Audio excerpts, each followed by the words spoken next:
Today, I want to talk about fear, not just like the obvious, like the when we notice in our bodies, like a lot, like the horror movie kind of fear or the panic attack kind of fear.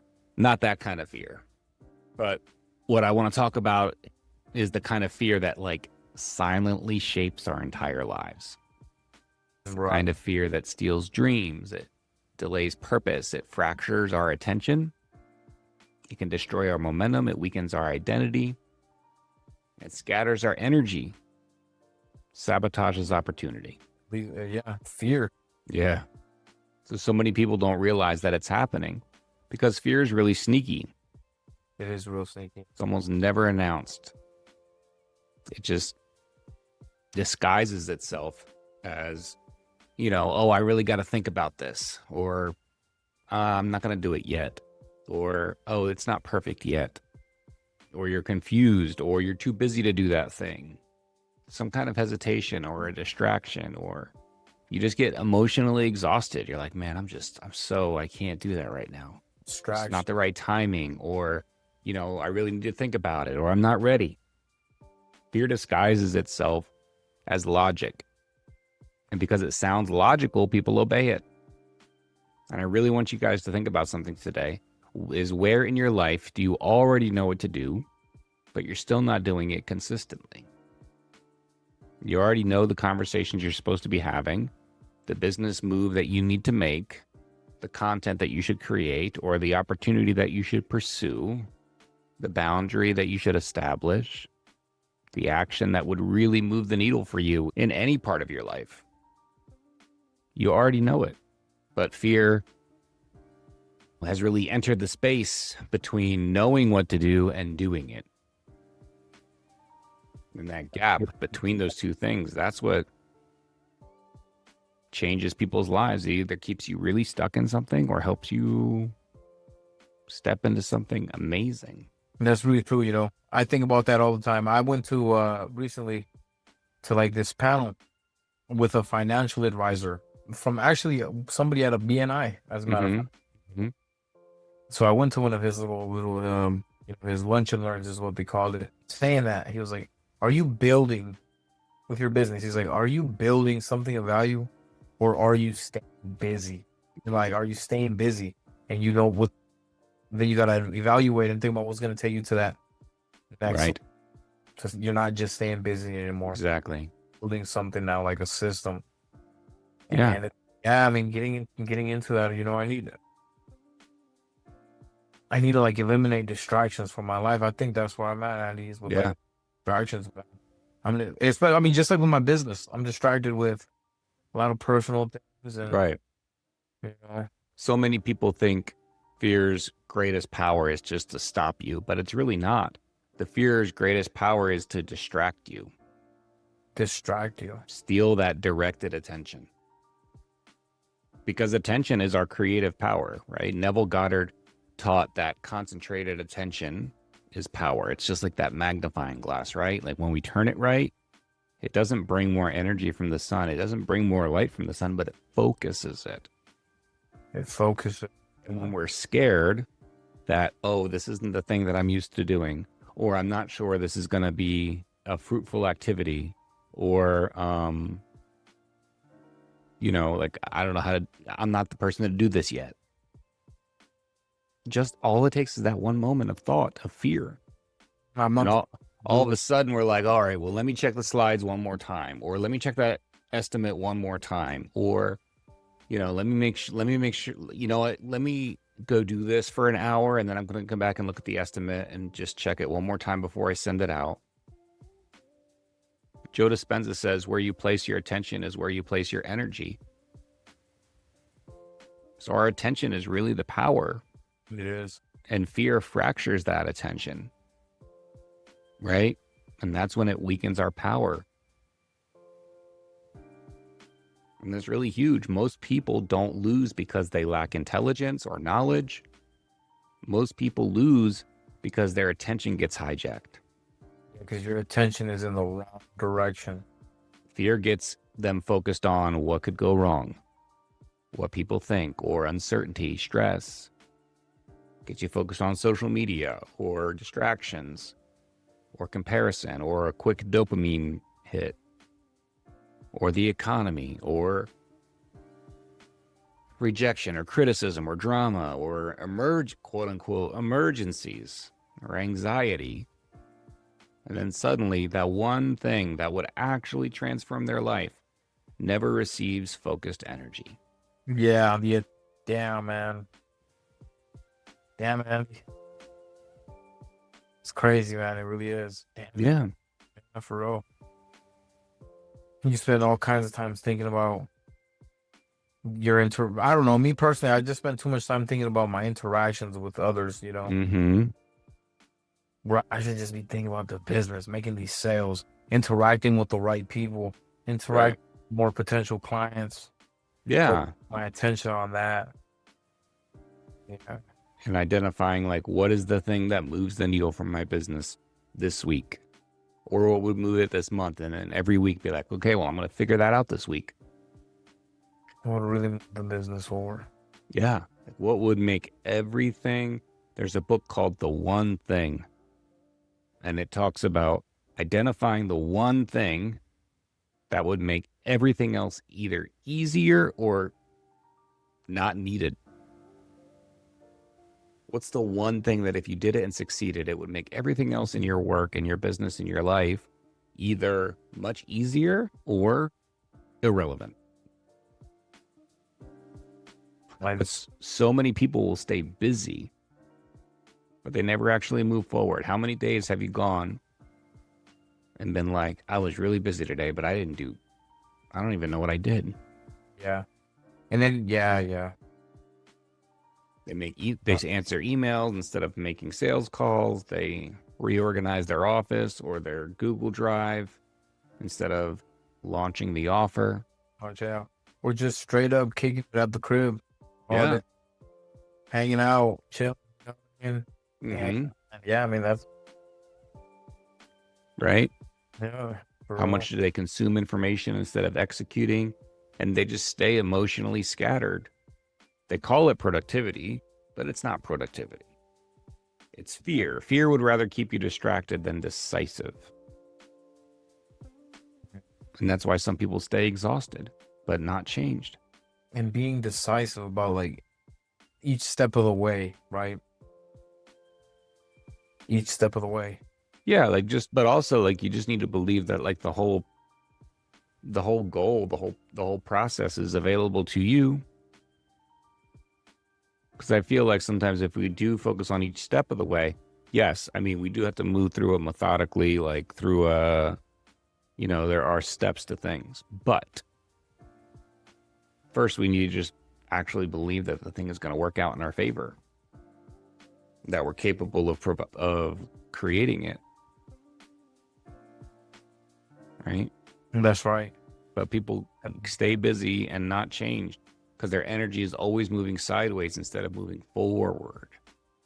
That's why we need to look at like when we plan our week, whether we do it on Friday or maybe I like to take my last little bit of Friday and make sure my next week is planned.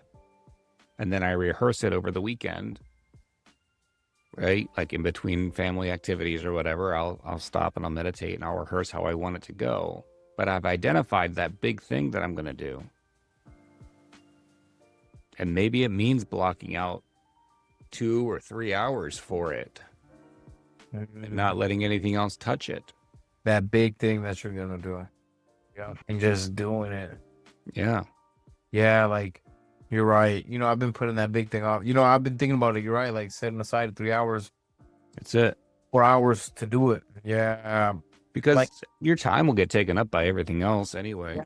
Because I was thinking about just running it up on Facebook and uploading all my pictures, all kinds of pictures I've got going on, and just putting it on there as Southern Woman Modeling Index, like, and launching that Facebook page for real, with all these, after all these years, all the jobs that I have now, or during and after, just putting them one step at a time, right?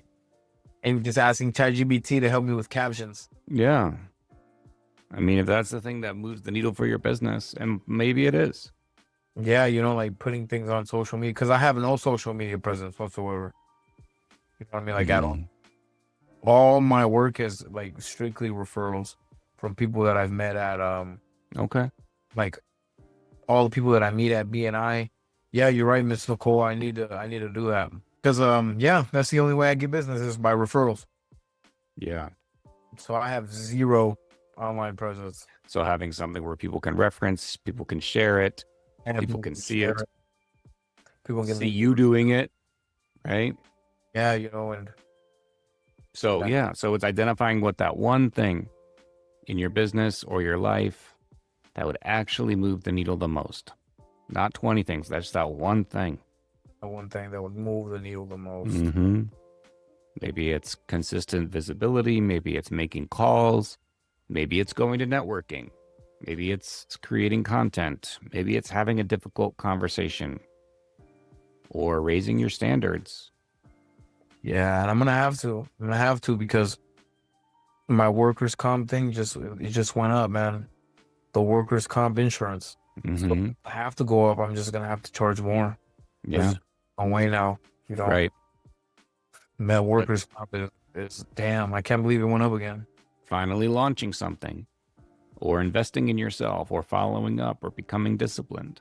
If you sat and you really sat after this call for 20 minutes and said, okay, I'm going to sit here until I write down the thing that is going to move the needle in my business or my life, you'll come up with it. You already know it. You probably already know it. So then you got to ask yourself, what are you scared of? And you're right. I mean, you're right. It is. Yeah, like a fear of criticism. Now that I think Yeah. about. Yeah, like you're right. Because I always look at these people. You know, they do great work online, and Mm-hmm. then I'm like, damn, look at that. That looks really good. And then, you know, they'll show pictures of like their hardware and stuff and how they Right. bolted it and whatnot. I'm like, damn, they did a really good job. That looks real good, right? From a structural. Mm-hmm. And there's people on there just straight talking shit, man, on the internet, man. Like, and There's it no shortage of it, man. it kind of pisses me off, and that's not even me. I'm like, I got my first Instagram hater the other day. I was so happy. no I'm way, like, fuck no yeah. way, Yeah. I serious. didn't I didn't delete it or nothing. Somebody posted on one of my thing. They were like, oh, please tell me that you have a course. I'm like, yeah, I teach people this. Yeah, absolutely. Like I didn't even respond to it. But What? it was like somebody, being very sarcastic. Yeah, And people are gonna do that. yeah. He's like, yeah, But you you look don't get better if you never start. better if you never start. And even as good as you do get, like you said, that one person really presents some really great work and some really great content around it, and they're still getting bullshit. But how else are the other people that they're going to serve see them if they don't overcome that fear of criticism? Because the purpose of what you're doing is greater than that. That person's going to criticize you. And that's going to be the end of it. They're going to move on and criticize somebody else. Who gives a shit? But someone who's looking for a solution and you're that solution is going to find you. And isn't that more important? Somebody is gonna find me. Yeah, that's that. Yeah, that's looking for that kind of work. But that fear, and it doesn't destroy lives like dramatically all of a sudden. Sometimes it does, but for the It's most part, it's just simply distracting you long enough that you never become who you could have been. You never become the business that you could have had. Here's the craziest thing about fear. Fear and faith both require you to believe in something you cannot see. Like you haven't posted that stuff online yet. Why? Maybe because you don't. I mean, it does take a little bit of time to learn something new and do something new, but maybe it's something about like, oh, someone's going to, say I'm bullshit, or they're going to say that looks like trash. yeah. That you are, not only are you fearing that, but faith is imagination. Do you have faith that somebody's going to do I that? have faith that somebody's gonna talk shit, man. Isn't that crazy? That is crazy, man. I have faith that someone's gonna talk shit. Yep. That's I funny. totally believe it. That's real. That's real though. That's something I do think about. Right. And right So, now, when you said that, the fear of criticism, it clicked in my head, and I was like, yeah. there it is. I was like, God damn. But you don't get to have the people that say like, hell yes, he's my guy, unless there's people that say, you know what, he's not my guy. You don't get that, right? Like I work with a lot of realtors. Nicole's a realtor. I have other realtors that I work with. And like you can be the realtor that like casually looks at homes every couple of months with a client.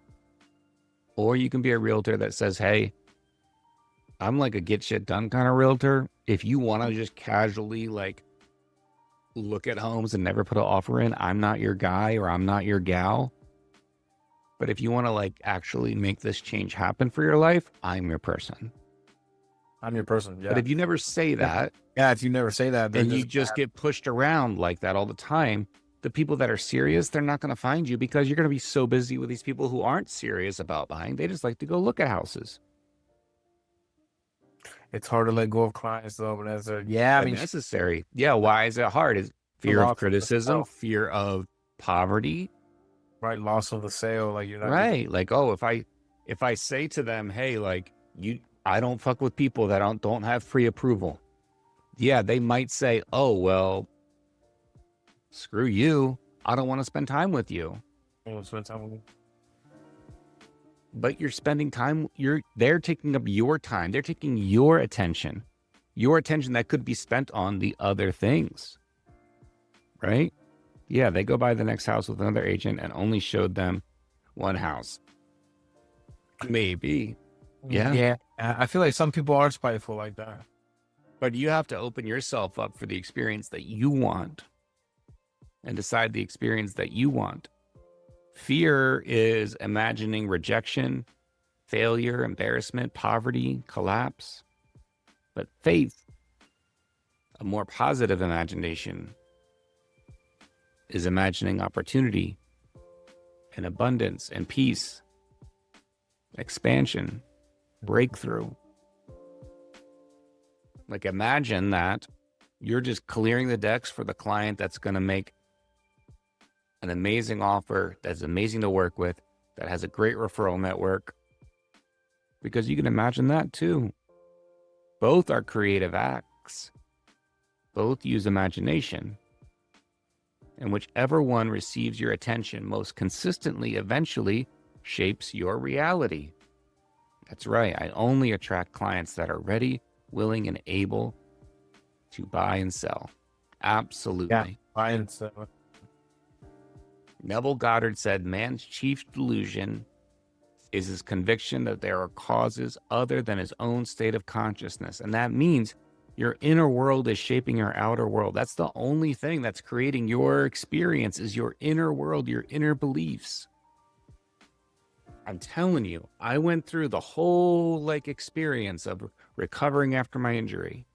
The only reason that I figured out how to live like independently, my wife and I have a fruitful relationship, have children, learn how to drive, get a degree, get into finance and work that for a decade where I made a shit ton of money. The only reason I got that is because I believed that the opportunities would be there for me and I was looking for them.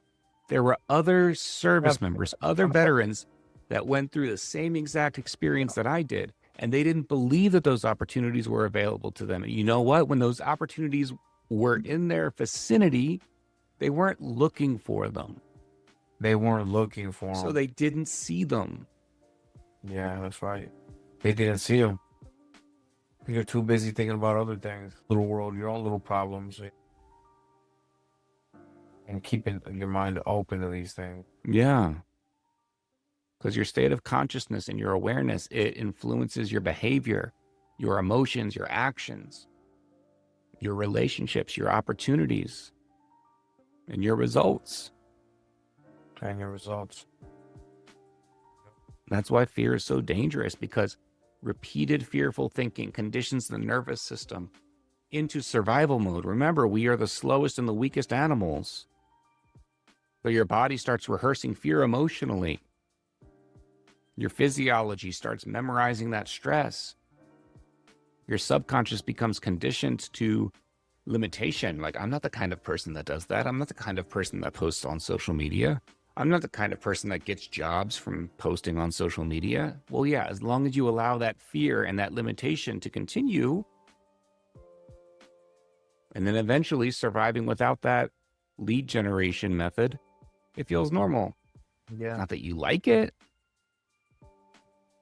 Wouldn't it be cool if you had 2 or 3 jobs a month that you got off Facebook that you didn't go out and network and chase and find? Chase, yeah, you're right. You're absolutely right. You're right. Most people are not addicted to failure or limitations, but they are addicted to familiarity. Right? The familiar self, it feels safe, even when it's miserable, even when it's limiting or exhausting or beneath your potential that you know you're capable of. That's why growth feels uncomfortable. Think about it. Like, remember when you were growing as like a human being, like when you were like a young teenager and you were growing, that shit was not comfortable sometimes. Sometimes your legs hurt. I know, my kids are 14. My daughter's already taller than my wife, her mom.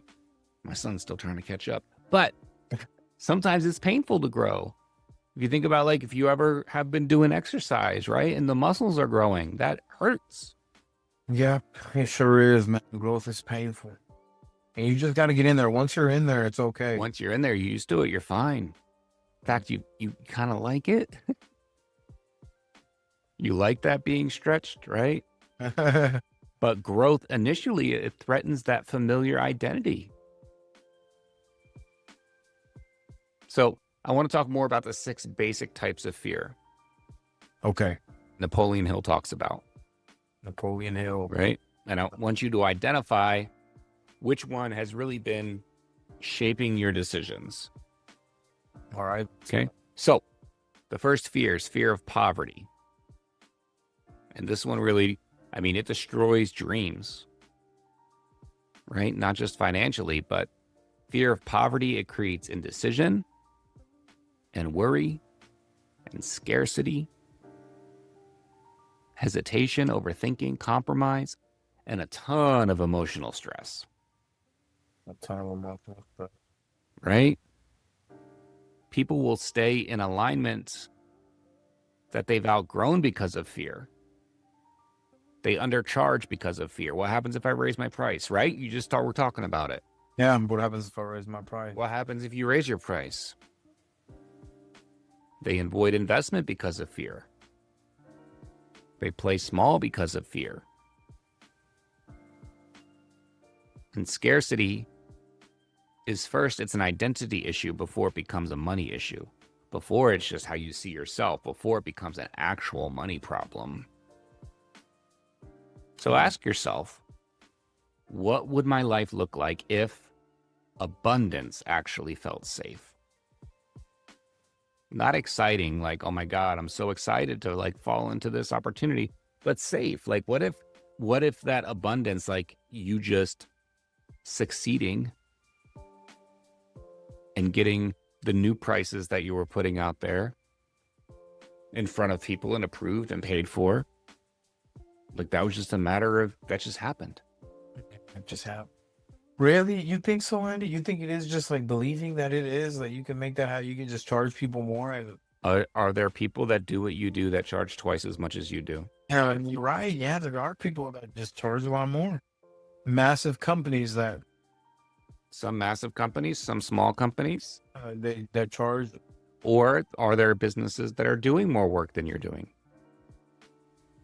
Why? Why?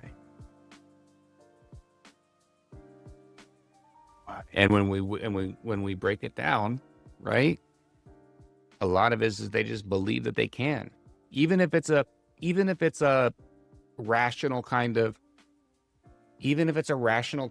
like, oh, well, we can look at what they're doing, maybe in their marketing, or maybe in their capabilities, maybe in their staffing. We can look at that. Well, what made that person feel comfortable to invest $50,000 a year in marketing? Having a belief that abundance was there for them. That abundance was there for them. Not having fear around what that marketing would cost versus what it would generate. Or Maybe they bought some special equipment, or maybe they quoted jobs that they would have to rent certain equipment for or grow a larger team for. Well, why were they able to quote those jobs? Why Because would they believed that abundance was available to them. That's right. Yeah, because sometimes I think like, they're doing more work because they have more people. I don't have enough people. When you put your back up against the wall and you remove that fear, for example, when I had that event, right? Like there's other events that I want to have. I just need to go up and like book the place Then book the place. and say, okay, well, now I got to figure it out. Maybe that includes working with sponsors and partners. Maybe that just includes paying for marketing to get people to buy the tickets, or maybe I need to raise the price of the tickets, or maybe I need to, but what happens is the fear gets in the way first and stops us from doing any of it. Yeah, from doing any of it. Yeah. Because that success feels emotionally unsafe. And the subconscious is going to avoid what feels unsafe. It feels emotional and safe. But what if we rehearsed and believed and used faith to see what we wanted? What if I rented the entire conference room at Macklemore Country Club in Rising Fawn, Georgia, overlooking an amazing, like, award-winning golf resort? That room, I don't know, it's probably like $5,000 for the day, maybe even more. What if I just committed to doing that and I said, okay, well, in order to make this profitable for me, I need to sell this many seats at this much money. Well, this is how I'm going to do it. Good, yeah. But I just started doing it. The second fear of criticism, right? This one keeps people invisible. You can be the best person at your job. The best painter it is not the best business. It's not the one that does the best business. Whatever painter, whatever lawyer, whatever realtor, they're not the person that provides the best service. Oftentimes, they're the person that gets exposure. The most exposure. Yeah. Right? Yeah, absolutely. The person that gets the most exposure.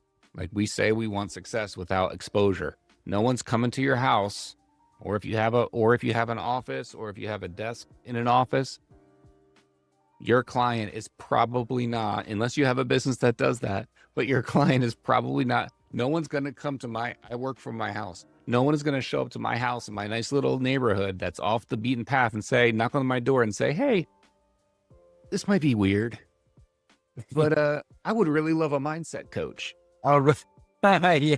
Just pulled up at your They just showed up. They just showed up like, hey, I heard you live around here. No one's going to show up to your door, Lewis, and be like, hey, looking to build this massive. This is weird, but I'm looking to build an amazing deck in my backyard. So we don't want the exposure, but we want the success. That's kind of crazy. But we want the success. Damn, Andy. Because we're terrified of judgment or being misunderstood or looking stupid. That's man. You want success, but you don't want to be exposed. You don't want to be criticized. It's impossible. It's impossible. Possible, yeah. Or they don't want to be seen as trying or failing publicly. So instead they hide, right? And hiding becomes their prison, man. You get stuck in. You get stuck. Fear. This fear creates perfectionism. It's so funny, man. like sometimes I'll make since you're talking about social media content, like I'll make something and I'll go back and I'll fix it and I'll go back and I'll fix it and I'll go back and I fix it. And then I finally post it. And then all right. And it's funny because it's like, okay, you post it and it's like, all right, now I'm ready to get my 3 likes. It's like you spent so much time on that thing trying to make it perfect. I mean, most of the people that follow you don't see your stuff anyway at first. It takes a while. Yeah, does it? Yeah. But you have this fear. This fear that it has to be perfect. Right? And then you start doing it and you don't see the response. So then you get inconsistent, or you procrastinate, or you do it in a way that you think you're like, oh, I don't want to seem cringy. I don't want to bother people. Not ever once have I seen any of my friends social media posts about their business and been like, oh my gosh, they are so cringy because they're always posting about their business. We're supposed to always be posting about our business. That's our job. That's part of the job. Yeah. Fear of criticism causes people to abandon themselves before the world ever rejects them. It causes you to give up on yourself before the world ever gives you the feedback that you should give up on this part of you. Right. The fear of criticism. You know what? I didn't even know that was a thing, Andy. Yeah. I really didn't. I don't know. You're right. You don't think about that sort of thing. Yeah. Fear of being criticized until you brought it up. Yeah, I guess I am. That's what it is, man. You just got to get in there and do your thing. I guess I'm just used to nobody telling me nothing. You know what I mean? Mm. Oh, Well, you have a thing where you're very solopreneur. Because unless you're very like solo in your work. yeah. If you weren't to get any jobs, no one would be like, hey man, like, when are we getting any jobs, right? No. I mean, for sure. I mean, these guys are Your always. team would be asking you. Yeah, of course. Yeah, for sure. I mean, they definitely are like, hey. So yeah, like when we go like maybe like a few days without work and stuff like that. Right. Looking up for sure. Got you. Yeah, so I always keep them. But yeah, don't let that criticism get in the way. Now, the third one is fear of ill health. And this one really matters because the body listens to the mind. That stress chemistry, like it changes how your body works. Survival emotions. Have you ever like experienced like not great health? And it usually is like you might not have a reason for it except for just like stress. Not yet, thank goodness. I don't know. Lewis is young. Or Lewis is young. Like I don't feel good, like sick, like really sick, like a cold. Sometimes. Yeah. Or yeah, no, I'm not like Or that. your No. digestion is crap or your sleep is crap. My sleep, I don't sleep well. Repeated. I mean, yeah, I mean, I don't. Sometimes I do feel like, that funny feeling inside where you feel kind of anxious. But I know when that's anxiety, when I'm like, Yeah. But emotional states, they become conditioned physiology. Because it's chemicals that course through your body and tells your body to do all kinds of things. Many people wake up exhausted. Not because life is impossible, but because, hang on, something weird happened with my computer. Don't know why. Page unresponsive. Hang on, my notes got weird.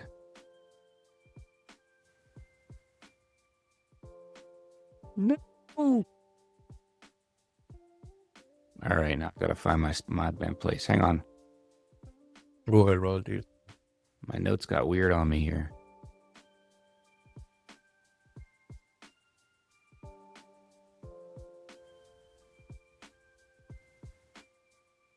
It's really kind of being weird. I don't know why. Dang it. So we were talking about fear of ill health, right? Fear of ill health. I haven't had that fear yet. I don't think I fear being sickly. Not with, and I must say, not with like my sleeping habits, my eating habits. Mm-hmm. Must not be too scared of it because, yeah, if I was scared of it, I'm pretty sure I'd take a lot better care of myself. Okay, this thing's not working. I should though. Let me exit this and find another page find the other place I have my notes so I can just do it that way. Sorry about this, guys. We're not being recorded right now, right? Yeah, it's still going. Oh, it's still going. Okay. Let's see. Okay, good. Hang on.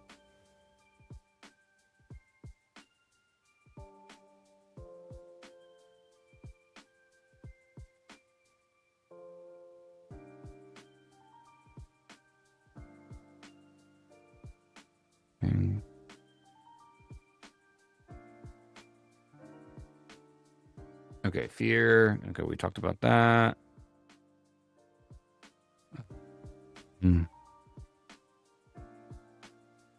Okay, body, up, fear, criticism.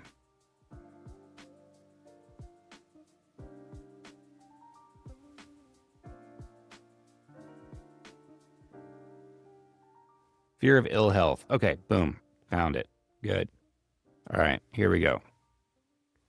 So our body's really listening to it, right? Joe Dispenza talks about this a lot. Joe Dispenza. Um, he talks about our body memorizing emotional states because emotions are like the tail end of a response or an experience. You have an experience and then you have this like emotional response. Your body releases certain chemicals when something good happens, when you eat something that you like, when someone that you hate calls you, or you see somebody that you think is somebody you really don't want to see. You have this immediate kind of physiological reaction. I know exactly what you're talking about. So when that happens enough, it becomes like an operating system, right? You have elevated emotions that are gratitude, joy, peace, inspiration, and love, right? And they change the chemistry too. So you have to think about what emotional environment have you been living in internally that's in your body that's just being reproduced over and over again physically. It kind of reminds me of like the frequencies, right? Mhm. Kind of like the same thing, like the frequencies of each emotion, Yeah. right? And you right that love is like the greatest one. Yeah. Love is a great one. Yeah. Super high up there. But you just see these, but you also just see people that you have people in your life that are kind of always that kind of like, how are you doing? And they're like, oh man, I'm tired.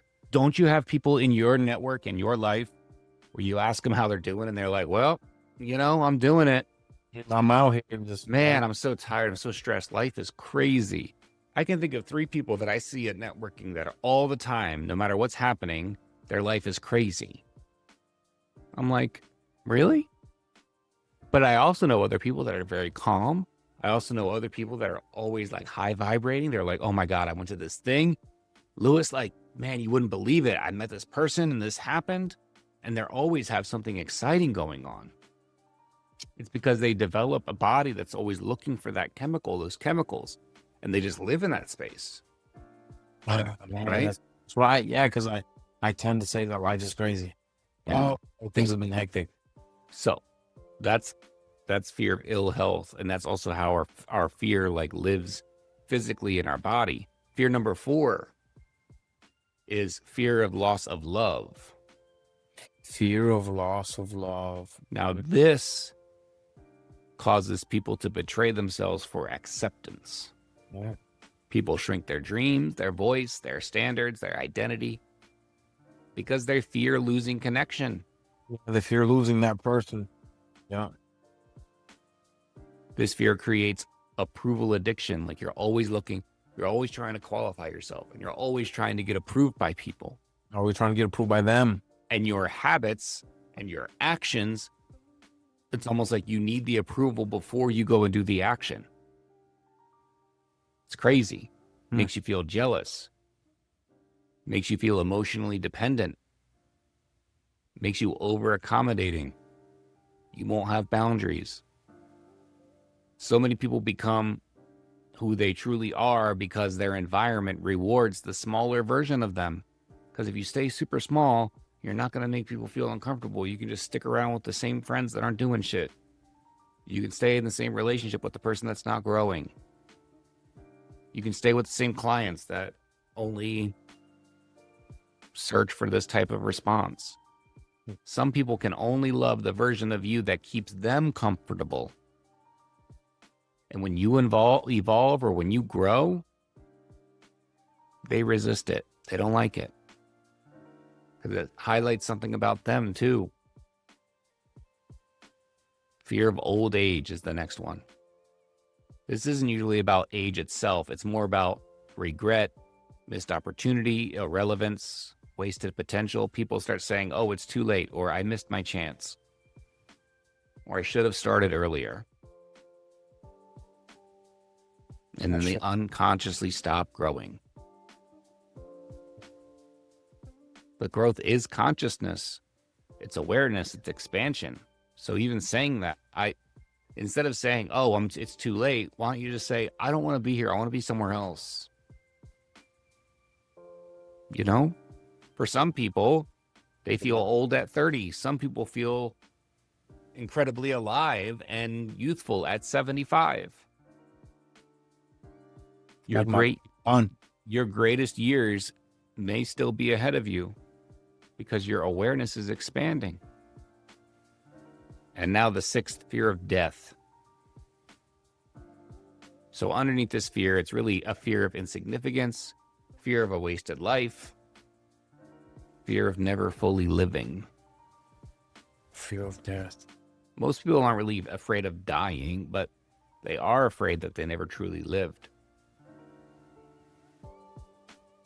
And that's why fear matters so much, because fear steals your life long before death ever shows up. Yeah, it does. Fear steals opportunities, relationships, creativity, purpose, courage, expression. You need to just get out there and make it happen. Yeah. Right? That's it, man. Yeah, you just need to get out there and make it happen.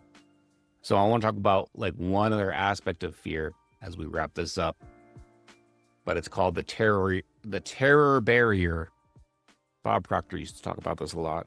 But basically, it's when you start having a consciousness that doesn't fit your current reality, whether that means like you start to have a consciousness that you want to have a relationship that doesn't match your current relationship, like you want your relationships to be different. Maybe you have a consciousness that you want your health to be different than what it currently is, your activity level to be different than what it currently is. Maybe it's an awareness that you want your business to be doing different than it currently is, or you want to be in a completely different type of business than you currently are in. Then you have this awareness, but there's this time when you start getting into your subconscious, and your subconscious starts to really accept the idea, but it can be challenging because your outer world hasn't really shown up yet in that way. You haven't gotten the jobs yet to make the payroll. You haven't sold the houses yet. That matches the goal. That matches that goal achieved version of you. You haven't developed the relationships yet or the health yet that gives you that. And suddenly, doubt rises. Distractions start to appear. You start getting pulled back to that life that you are currently in, not the life that you want. The procrastination, it really intensifies. The fears grow louder. And it's because your current identity is fighting for survival. It's trying to say, hey, this is what we know to be us. And that moment isn't evidence that you should stop. It's evidence that your old self is like shrinking and going away. And that's exactly what you want. You want that previous version of you to die. Yeah. So that the new thing can be, the new version of you can become. Right? You don't really force growth. You create the conditions for it.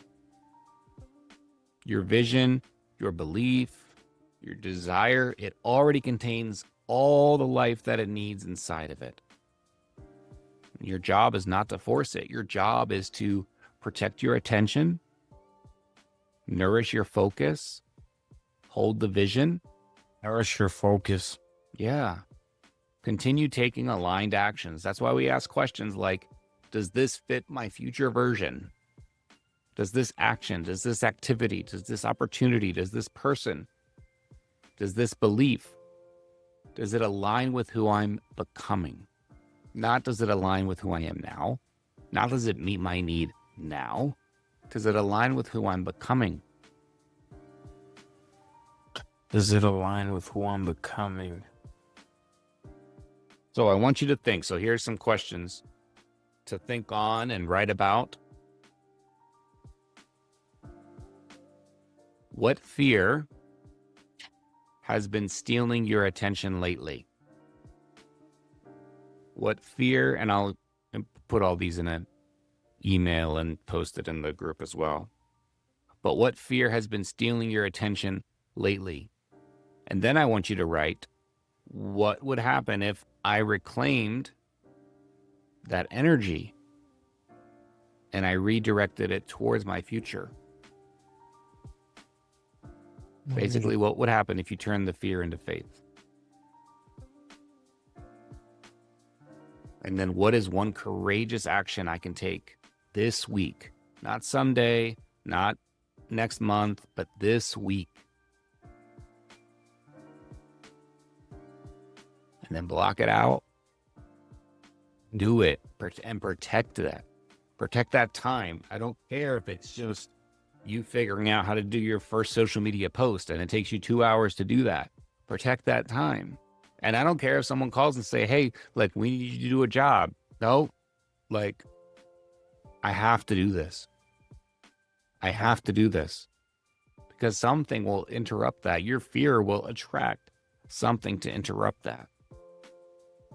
It will find a reason for you not to be your future self. Right? So I really want you to answer those questions and identify what's the thing that you can do this week or the next 7 days that honors that confronts that fear, that acts in defiance of it. And then do the damn thing. And do it. Because you got to start doing it. If you want different results, you have to start doing different. You have to start being different. Yeah, all you can do is give me the map. But you gotta do it. I gotta do it. Yeah. All right. The map, but you got. I'm gonna follow up with some of these questions, so I know you might not have been able to jot them down. That's fine. But let's identify what the fear's been holding us back and how to overcome it. All right. Sounds good, man. All right, guys. Have a good week. Talk soon.